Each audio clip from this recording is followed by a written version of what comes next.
Dr. P. M. Pandey completed his B.Tech degree from HBTI Kanpur in 1993, securing first position, and got master's degree from IIT Kanpur in 1995 in manufacturing science specialization.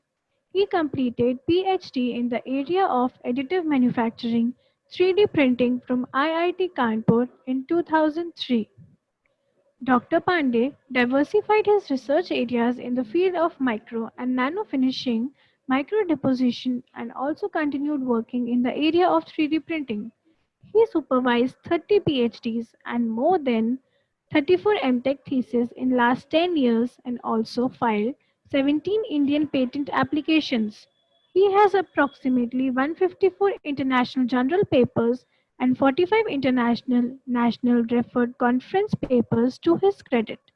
These papers have been cited for more than 4,403 times with H index as 33.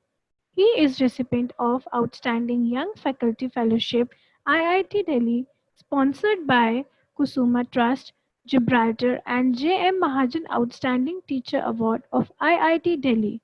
He received GYTI 2018 award at Rashtrapati Bhavan, New Delhi. Now, I would like to hand over the session to Professor P. M. Pandey.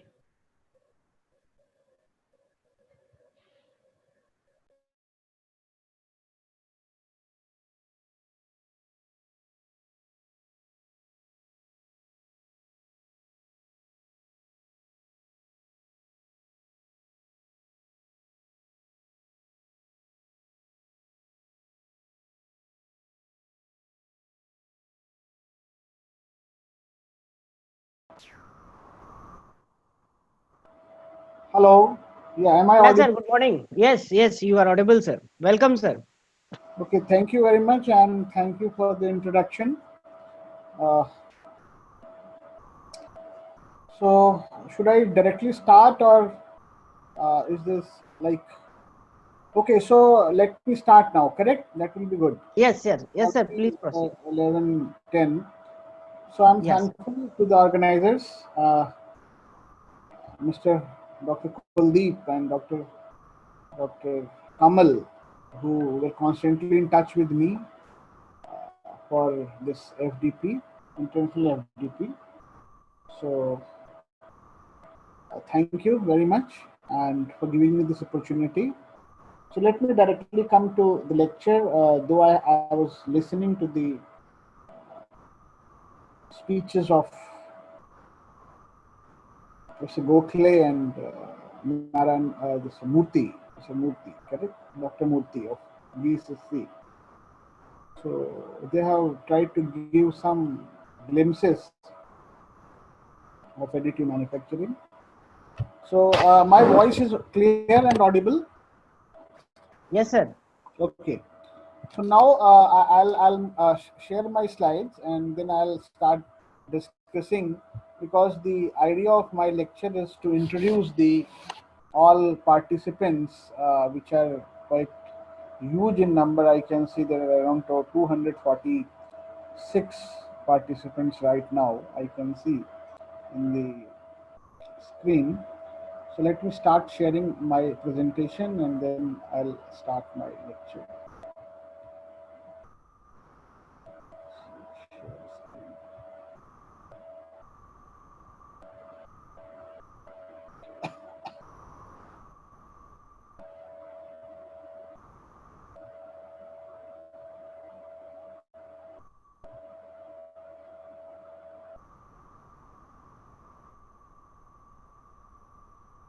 Are my slides visible?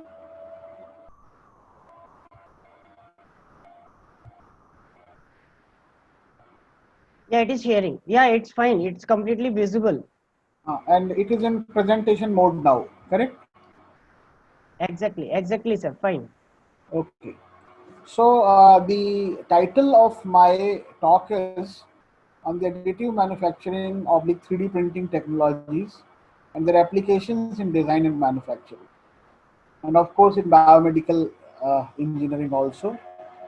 So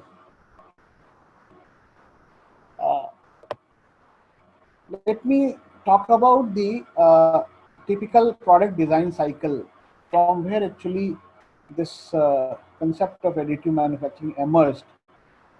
So this particular slide which you are seeing in your on your screen right now, that is called typical product design cycle. Like whenever there's a need, the product design actually starts with the design need. In the beginning, there's a design need, and after the design need is there, we try to definitely convert this voice of the customer, that is design need, to the technical specification. So there are certain techniques, well defined and well as organized technique to convert the design need into the design specifications. And then of course you are going to do something similar to what we call literature survey. The literature survey means here you are going to collect the relevant design information and feasibility study you are going to perform. So what you will see that whenever you're trying to start a new product or you want to do some changes in the old product, you will try to see the some designs which are near to that product. You'll study them and you'll try to do the feasibility study if you have some idea whether really the idea which you are trying to propose is really going to help or not. That's basically the idea. Then it comes to the conceptualization. So obviously when you start working on the project, nowadays the modern industry, uh, all the processes are generally driven through computers. They are called CAD processes. So the conceptualization of your idea and then design of that idea, that is the geometric design or conceptual design that you are going to do through softwares, and you can simulate the linkages, mechanisms, etc. if it is a some sort of product which involves those kinds of linkages or mechanisms there. Then what you will do, you will do the detailed design. Actually detailed design will also be done somewhere here. So the detailed design means something what you study in your maybe third year machine design kind of course. So you will do the detailed design of your product. It may involve some heuristics, it may involve certain guidelines, it may involve certain calculations based on the mechanics, based on the thermal sciences, based on the fluid mechanics. And then what you are going to do is you are going to critically analyze your design using certain softwares, correct? Those softwares may be like finite element software, they may be CFD software, or maybe some other kinds of softwares. Like if you want to do the analysis of a mechanism, there are some other software. So everything you are going to do using softwares. And once you have analyzed your design and found your design to be, safe, you are going to do the optimization of the data. So optimization of the design means you would like to see that whether you want to see that some material can be cut down, the strength to weight ratio may be maximized, something of that kind. There may be some objective of your optimization problem, and you're going to do that. The one of the I'll say popular optimization nowadays is called topological optimization. You would like to cut down the material from the various volumes where really there's an extra mass which was actually not desired. Then once your design is optimized, the next thing would be that you will going to test your design. You have to evaluate your design, like what you have designed, what you have optimized is really worth, uh, and it really performs the intended design needs. This is what you have to verify. So that is called design evaluation. Now the concept of rapid prototyping actually emerged or was useful at this particular stage, because this design evaluation needs manufacturing of first few exact design models, you can say, or the prototypes, and then you want to test those prototypes, correct? So this step used to take a lot of time, and I'll explain my next slide that what really it is. And then once your design is finalized, suppose you have made your prototype and tested, so and it performs well as what you really needed, then you are going to document your design. That is called design communication and documentation. So this entire thing from here to here, say for example, from this point to this point is something called product engineering function. So you have designed your component. Now you want to produce your product for production. But before production, there's one more important activity which has been shown here in red box, that is called computer aided process engineering. Now this process engineering is actually uh, process planning, production planning, design and procurement of new tools, ordering materials, and if there are digital engineering involvement, you have to do the programming. Correct? So all these steps together, they are called as computer process planning, which forms a bridge between product engineering and the production. Correct? So once you have planned everything you are going to produce in bulk, you are going to perform the quality check. Quality check may be through total quality management, it may be through 100% inspection, it may be through sampling, it may be through some other way, correct? And then you are going to package the material, your product, you want to ship it, and then it will go to market. It will be taken by the customers, and then again customers will give you the feedback that okay, these are the issues, maybe some other modifications they want in the product. So that's how this design of product, it becomes a continuous process. It is a never ending process. You are always, you are always improving your product, whether it is an old product or a new model of an old product, something like that. So then now, so what I want to tell you that in the beginning, this step, the design evaluation step, was something which was very important, and where really the need of rapid prototyping that was felt. Correct? So what is prototyping? This prototyping or design model making is one of the important steps to finalize the product design. It helps in conceptualization of a design. Before the start of full production, a product prototype is usually fabricated and tested. So manual prototyping by a skilled craftsman has been an age-old practice for many centuries. Now this prototyping used to be in the hands of craftsmen. They were actually the skilled technicians who had long experience, correct? So based on their experience, these craftsmen, technicians, or very experienced engineers, they together used to develop this prototype, which was a manual prototyping, and it used to take very long time, and that was actually the very old practice for many centuries. So because so that's what happens is that it becomes a bottleneck kind of activity. So in this complete product design cycle, this design evaluation is something which becomes something which takes a lot of time, and the project may be delayed if your activity is delayed, and also if there's any something goes wrong in prototyping, you have to repeat it. So a lot of time is taken. So what people thought that why not to do it with soft prototyping. That was the second phase of prototyping, which started around mid 1970s, and it has become possible. People started using it because of the development of 3D curves, surfaces, and you can develop a CAD model, and you can cross stress this CAD model in a virtual environment and see the performance of the component virtually. So this was another approach which was tried, but it was not a very successful approach, because ultimately you are solving differential equations or some sort of equations, and there are a number of assumptions. So the predictions are definitely little away from the actual predictions. Then it comes to the latest phase of prototyping, that is said to be rapid prototyping, which is nothing but a layer by layer material deposition, and it started around early 1980s. The development started around early 1980s with the enormous growth in CAD/CAM technologies, mechatronics technologies, CNC controls, microprocessors. All this together brought a revolution, and people started doing it.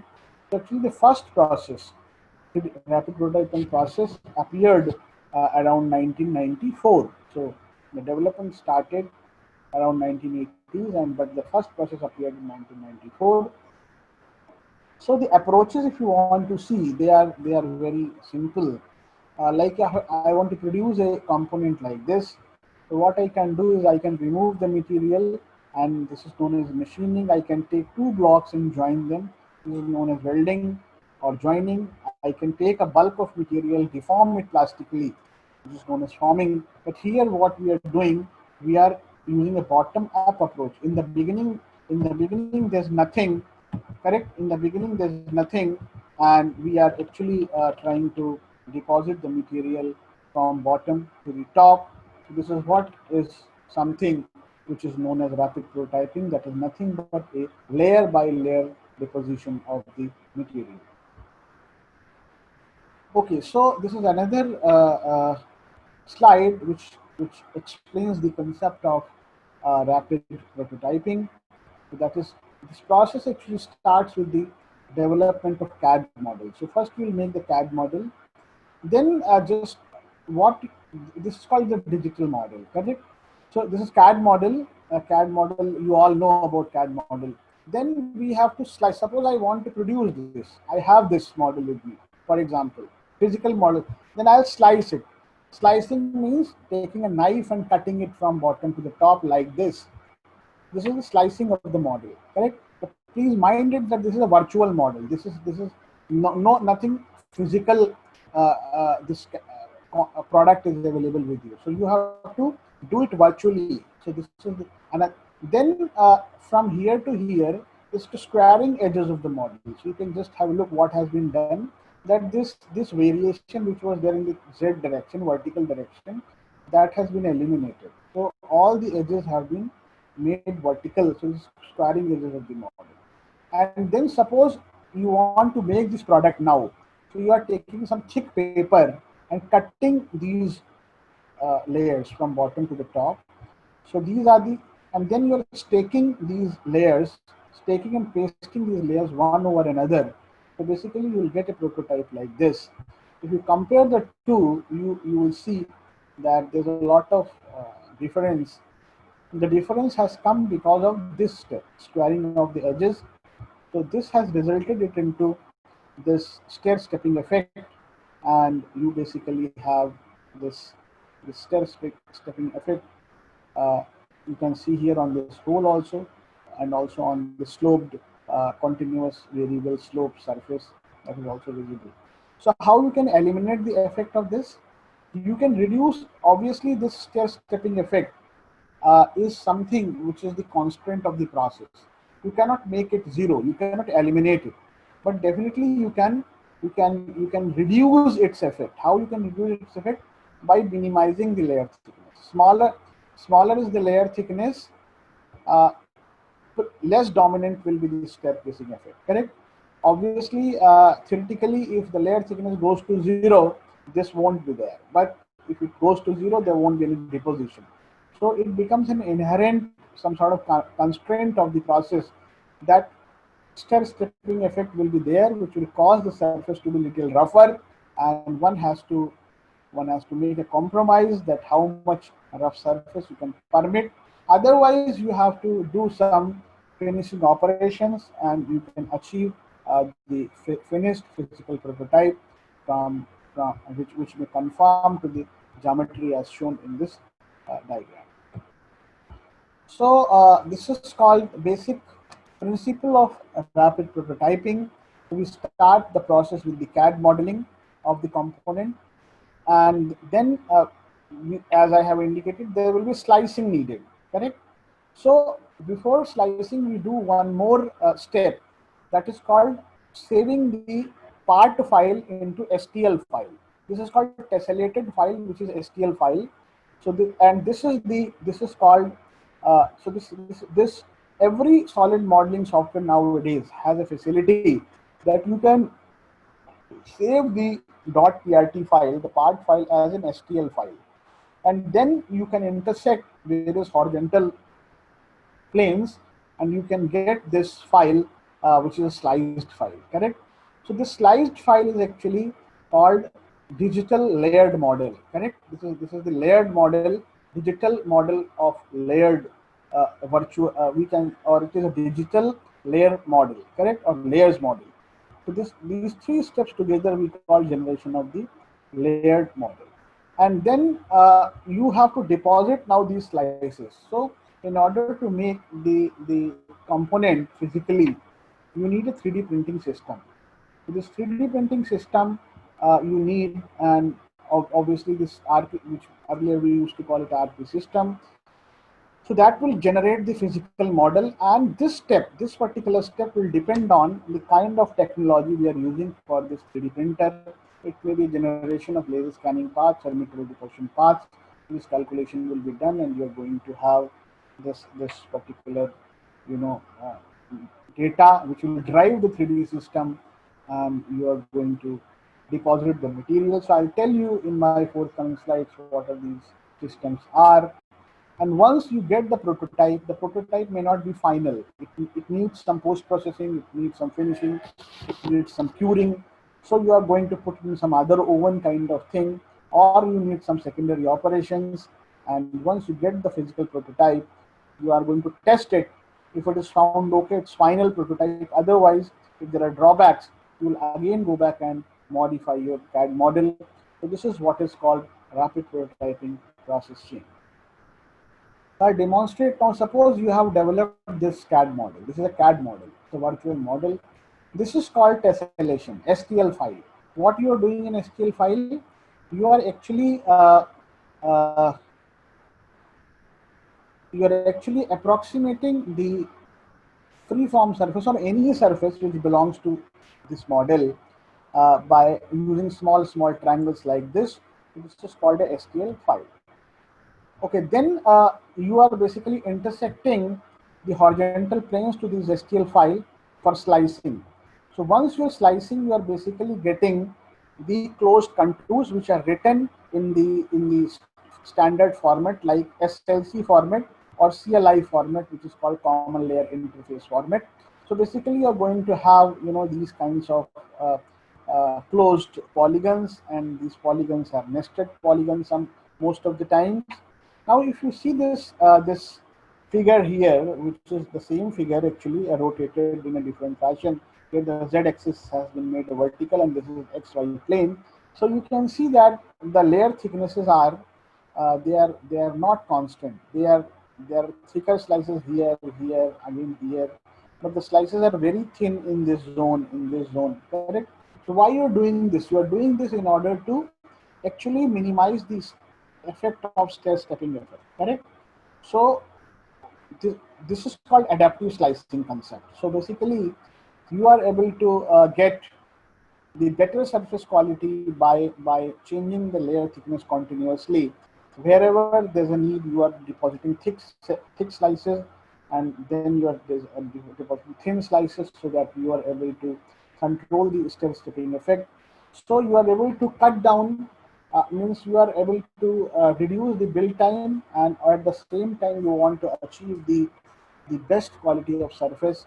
That's what we try to do in adaptive slicing. But we do not have any machine today which can actually act on this deposit material like this, because at every layer the thickness is different, and you have to calculate the various process parameters. That is not there. So if you really see 3D printing machine today, you can change the layer thickness, but all the in one component when you're depositing, all the layers will be of same thickness. You can change from one component to another component, but you cannot have like this, that there will all the layers vary of different layer thickness. Then you are actually generating the laser scanning path or material deposition path, and various technologies which are there. Like you can classify them as a liquid-based technology, powder-based technology, solid-based technology, and stereolithography is one of such processes which you have seen that is there, correct? And then powder-based processes, there's a technology called selective laser sintering or selective laser melting. And then in solid base, there's a process called fused diffusion modeling, and so many. So I'll describe the processes in my forthcoming slides. Okay, then it comes to post processing, correct? So this post processing is nothing but post curing. That is the that is needed in case of, say, stereolithography process, where you're actually uh, sintering the photosensitive resin, and basically the polymerization reaction keeps on even going when you remove it from the 3D printing chamber and keep it in some other curing chamber. Then support structure is, once again, it is an inherent issue, uh, which is unavoidable issue in 3D printing, correct? Because if there's any overhanging feature, you have to plan for the support structure in advance, and you have to deposit also the support structure, so that later on, when there's a need, you have to deposit the support overhanging feature on the support structure, and later on you have to remove the support structure. Then if you want to improve the surface quality, you have to do finishing by sanding, polishing, or by painting. So in few hours of time, from a virtual CAD model, you are going to have the physical prototype in your hand, and that's why we call these processes to be uh, rapid prototyping processes.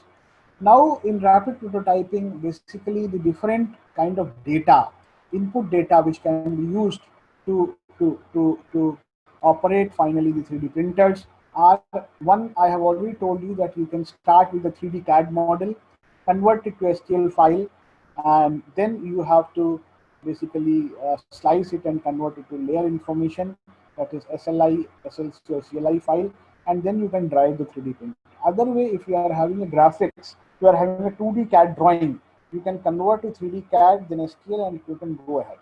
Then other two are very important and very interesting applications. One is called reverse engineering application. Like if I having an old component, any old, say, Krishna uh, uh, idol is there, and you want to exactly produce the same, what you have to do is that you have to scan the geometry using a 3D scanner, and then using some software like Polyworks, you will do the reverse engineering. You will create a 3D CAD model, create a STL file, and then you will drive the uh, 3D printer. Other one is the biomedical application, that is data acquisition, which is from MRI or CT scan, that you can have.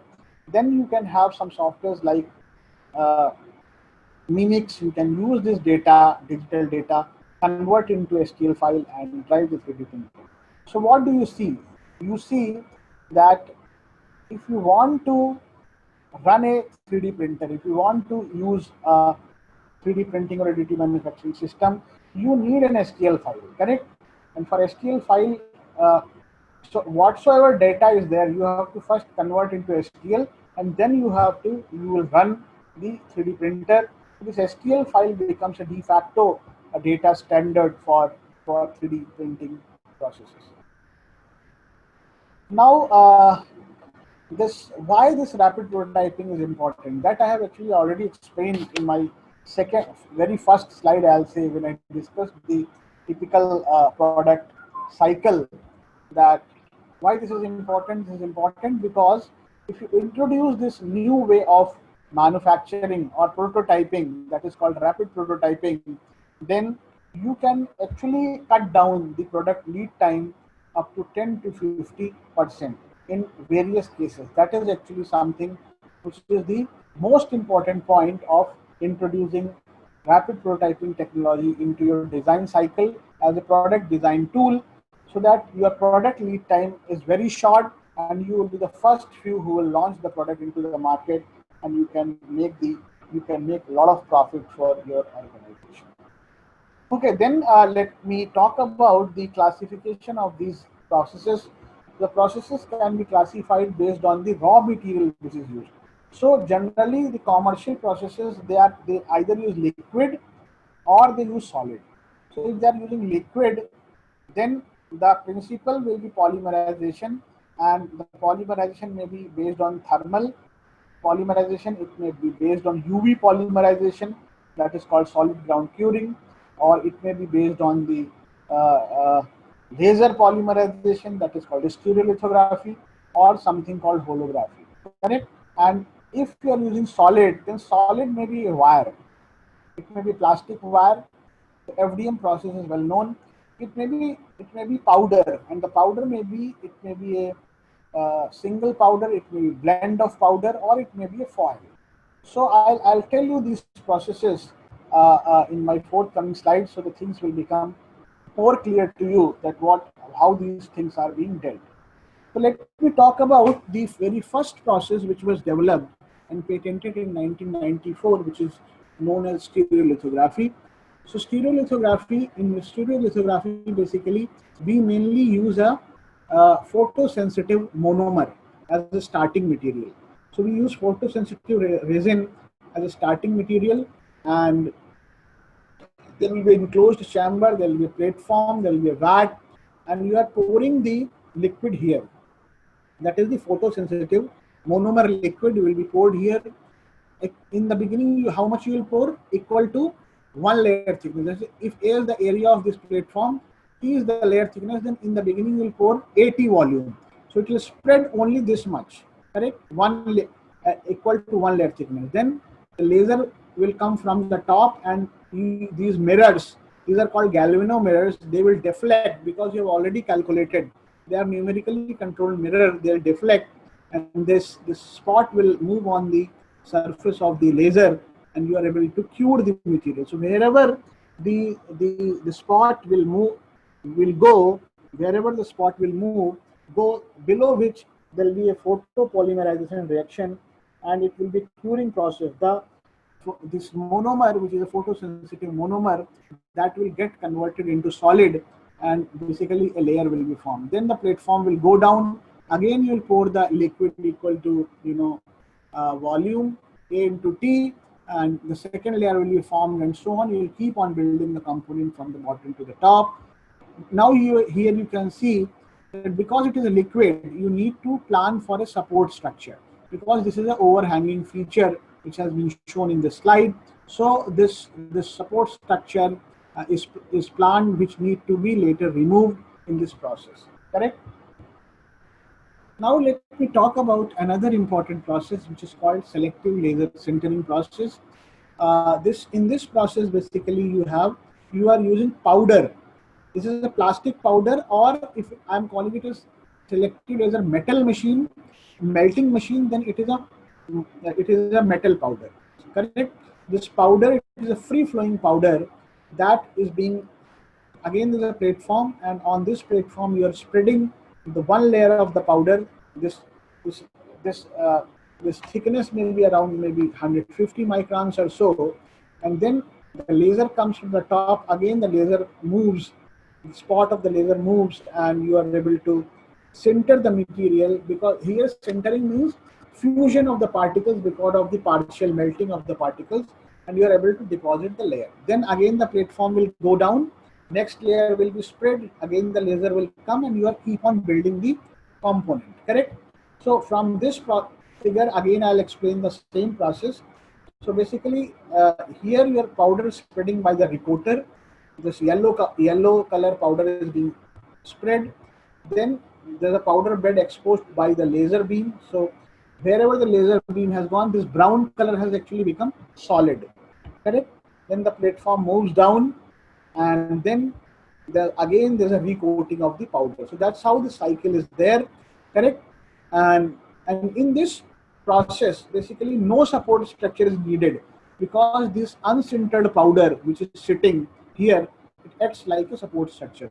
So that is the advantage of laser sintering process, powder bed kind of processes, that the unsintered material which is present, it acts like a support structure in these cases. Now here one more important point, that this entire process is conducted in an enclosed chamber, and the temperature of the chamber is kept below only few degrees Celsius of melting temperature of this material. Suppose generally if I am talking about say polyamide material, the melting temperature is around 170 degrees Celsius, and we are keeping the temperature of this chamber around 162 degrees Celsius. Then this laser is used to increase the temperature only by 6 to 8 degrees Celsius for sintering. This we are actually doing in order to maintain a very uniform kind of thermal gradient in the material. Otherwise, the layer will not remain flat and it will curve. So that is what is the very important point here one should note. Now this environment is generally nitrogen if we are using powder, polymer powder. But if we are using metal powder, then of course the temperature ranges will be high, because if we are sintering metal, the temperature may be 700, 800, or if we are doing super alloys, then the temperature has to be around 1200, 1300 degrees Celsius. So obviously the machine design will be different, the laser powers will be different, and the gas which will be present here will be an inert gas, that will be argon kind of gas which will be there. So if you compare this process like stereolithography, stereolithography is good because here you are using liquid, and so you can deposit very thin layers and the resolution of the process is very high, correct? You can make very small components, very fine detailing can be done on the components.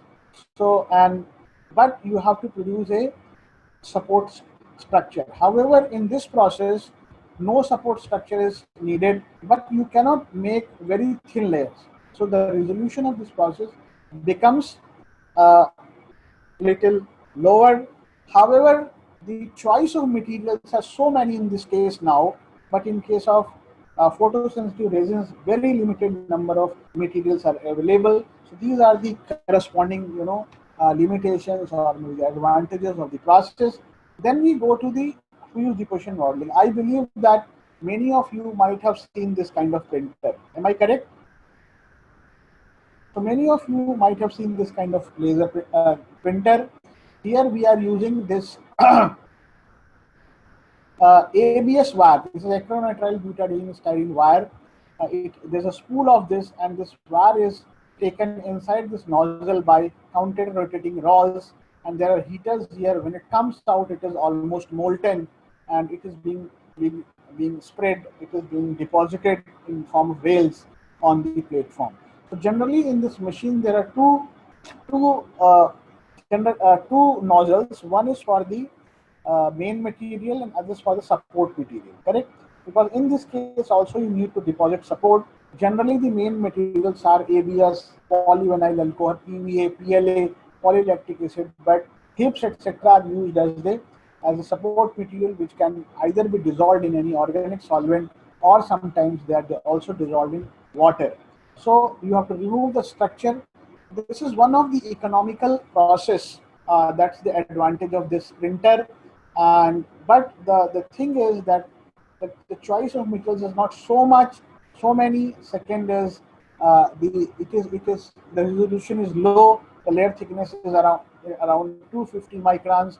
So the surface which is formed is rougher. Those are the disadvantages. But people have developed several applications using this kind of printer. PEEK, that is PEEK, is one of the polymers, which is a high temperature polymer, around 400 degrees Celsius it melts. So people have even deposited PEEK kind of material also using fused deposition modeling kind of printer.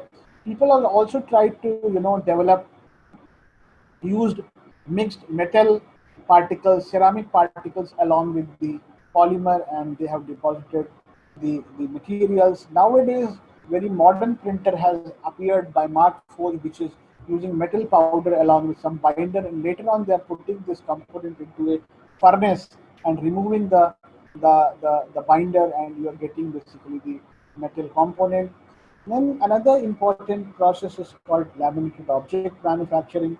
So in laminated object manufacturing, basically we are using a sheet kind of thing, correct? So here the raw material, the sheet is deposited by this laminating roll on this platform, and the laser is used to cut the material, correct? Here the action of laser is to cut the material. Please note that this annular ring is actually desired, and all other materials cross hashed. You are depositing the material, then the platform will go down, and again the sheet will proceed further. You are adding, you are depositing, adhering, this laminating roll will move, and you are getting this thing sticked on this platform once again, and you are cutting, and this process will keep on varying. So again, the resolution of this process is very low. Thick layers are deposited, and it is mainly used for making the mock models. Okay, then I'll move to one of the latest development in the area of metal manufacture, metal 3D printing, that is called laser engineered net shaping or direct metal deposition process. So here basically you have a conical channel and different streams of powder suspended in say, argon or kind of gas. They come down and the laser comes from the center. They interact and basically you are having this thing, fine stream of molten liquid, and you can deposit the material like XY component. So I can have different material from this side, different metals this side, and even I can change the flow rate, so I can make a function composition wise functionally graded material using this kind of process. Correct. So this is one of the latest processes which was developed around 10 years back, and we have various variants of this process. One is a lens and it's called direct metal deposition. Some people call this laser metal, LMD, laser metal deposition. Sometimes these processes are also known as direct energy deposition, and but they are all actually powder blown technologies. Some typical examples of you know products made by laser engineered red shaping have been shown in this picture. You can just have a look. This is another. This is the process window of lens process. Correct. So this is the nozzle. The laser is coming from the center. Powder is coming from the sides, and this is an example that a wheel is being repaired. Correct. So this lens kind of process can also be used to repair a component. Repair a component. This is very important process. If you need, if you are having the CAD model of the original part, if you have, and you can scan the old new the worn part, take the difference, you'll get the this CAD model of the material to be deposited, and you can use this process to deposit the material. This is SLM process. This is this process window. So you can, this is a powder bed process. So there's a powder spread and the lasers coming from the top, and you can see that these are the portions which have been sintered. Correct. So this is how you are basically having the component made from this kind of process, that is the powder bed technology, SLM technology. So now let me come to the uh, applications of this. So there are several applications are there.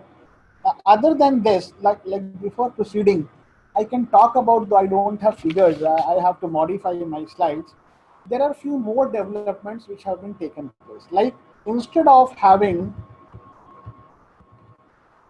this as a laser beam, suppose I have this powder. This powder is a metal powder, and I'm using electron beam instead of this laser beam. Then the process is one of the modern additive manufacturing process, which is called as EBAM, electron beam additive manufacturing. Correct. And another is called wire WAM. Like the principle is like this. This is a wire which is a MIG wire. MIG is a metal inert gas welding. So I can take that welding kind of situation, and there's a continuous wire, metal wire, which is coming down, and it is melting by the big principle, and it is being deposited on the platform in a very controlled manner, and I can produce some components. That is called WAM, WAAM, wire arc additive manufacturing. That is called WAAM, wire arc additive manufacturing. Now, in a very recent time, there has been a development that, suppose this is the ABS material, and inside in the core there's a continuous carbon fiber. Correct. There's a continuous carbon fiber inside this core. So you can deposit the materials, and then you are going to have a composite. Basically, there is a composite material which is being deposited. So Mark Force is a company which has developed this process. That is a patented process, little costlier machine. So you can deposit a carbon fiber, and polymeric composite using this process. Then in another process, the same process by Mark Force, they are using the wire, where they supply the wire their own. There may be some medical grade titanium alloy, there may be some nitinol kind of material, some super alloy particles, and they have extruded in the form of wire along with some blend. That is the something binder kind of thing. You are depositing the component, and then you are keeping this component in a furnace so that the binder goes away, and you have a compact basically, which is a metal component. So that is another very interesting technology which has come. I think maybe within 1 or 2 years. Those are the latest developments in the field. So let me go back and explain you the these applications. The applications are there in case of design. In design, you can have the CAD model verification, you can have visualization of the object, and you can have proof of concept. Then basically you can have the engineering analysis and planning. So in engineering analysis and planning, you can have uh, uh, form and fit model, that you can make some kind of mechanisms, try to see their form and fit, and you can see their motions. You can make a component which can be used as a model for studying the lift and drag in a wind tunnel. That is the kind of flow analysis one can have. You can have a material which is sensitive to the polarized light. So in a polarizer bench, one can see the different kinds of fringes made using this stress distribution kind of situation. Then biomedical application, one can have do the diagnostic and surgical operation planning. Like people can make a model. Like even in my lab also, number of doctors have come and they have made the medical models, and they do the mock surgery in advance, and then actually they go and perform the operation. So the advantage which they have is that they are able to basically uh, see the location of the tumor. They know that where is the problem, and where to resect, where to cut the bone, and what kind of implant is needed. So all the preparation they do in advance, so that when they open in the actual surgery, there's a no lag. Correct. So where to cut, how to cut, in which direction to cut, how much to cut, and what kind of implant is needed, how to fold that implant. All that preparation they do in advance, and when they open in a very short time, they can perform the surgery in a very efficient manner. So that is what is the advantage.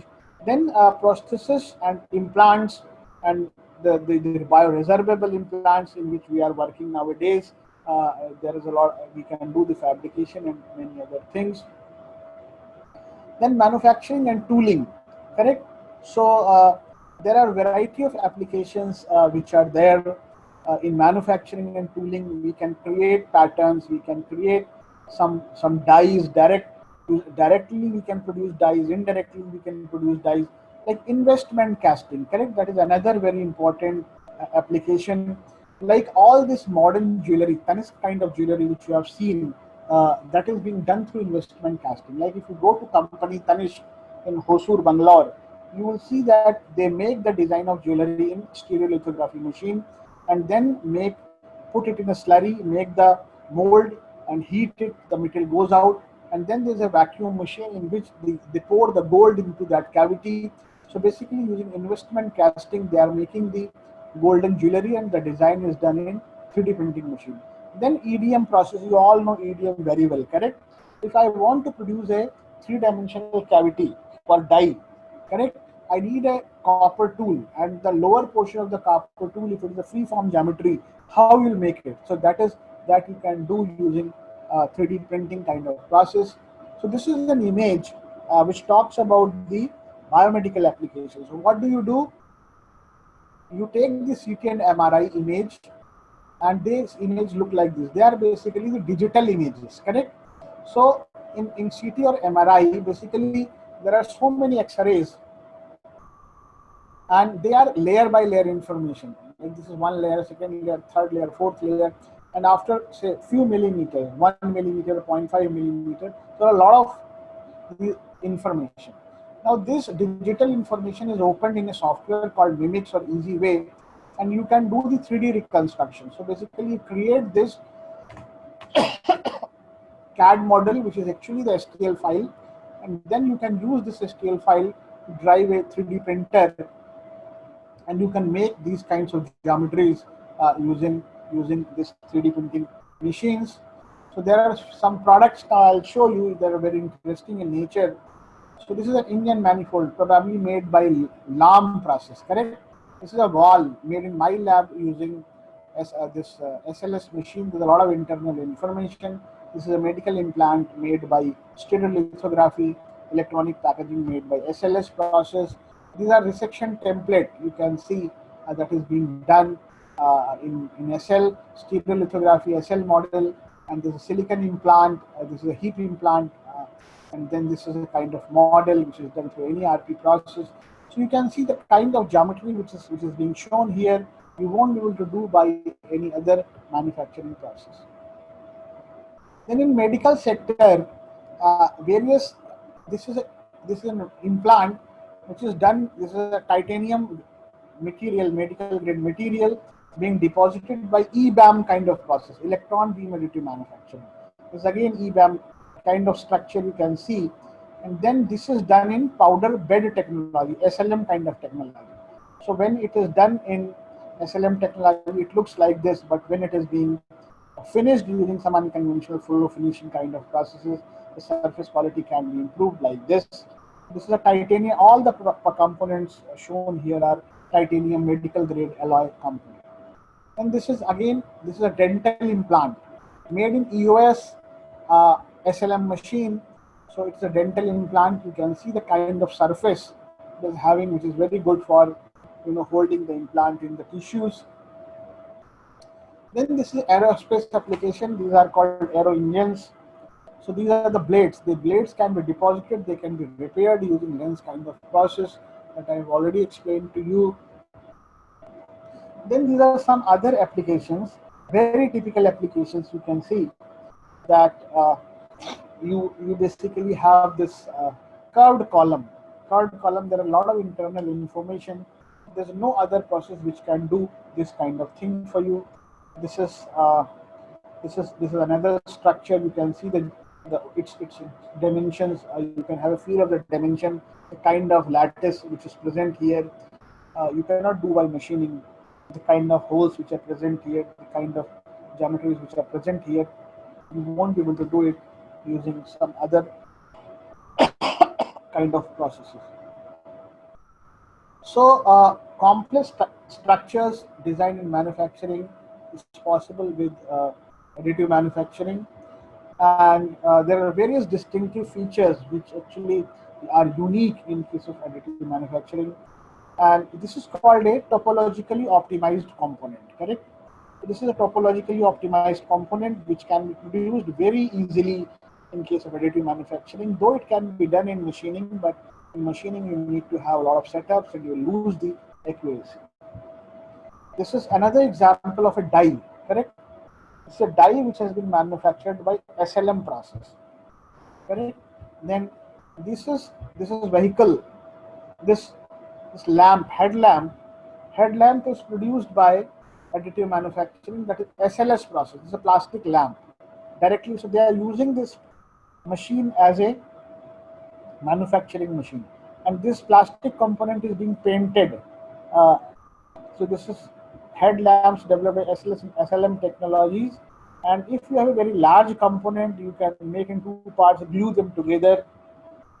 Then this is a finished and painted headlamp. So this is basically a plastic component and is being painted by metal paint, and you have a very high quality surface, and the strength is also improved.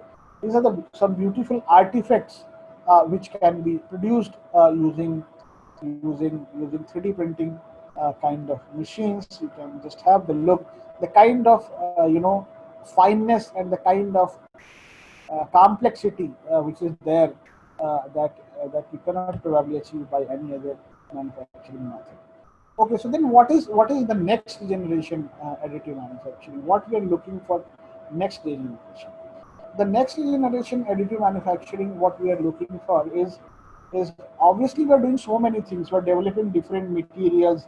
We are developing a lot of biomedical applications. We are doing number of projects at IIT Delhi, sponsored research projects, where we are developing a lot of bioresorbable implants. You can see my website. and you can have a feel of the kind of work we are doing at IT Delhi. But something new which people can do is the smart component manufacturing. What is a smart component? Smart component is a component which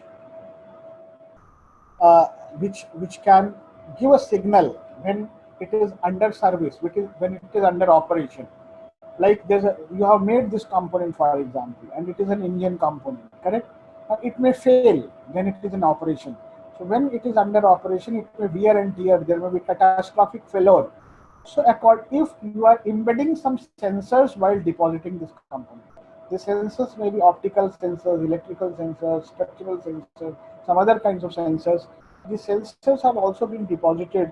They're present in the body, and they are actually emitting. They are giving some signals. They are giving some either electronic signals or some other kinds of signals which can be captured and recorded, and they can be analyzed for the fault that is expected in time to come. So you will have a feel of the life of the component. You can take a preventive measure before really the machine goes into breakdown.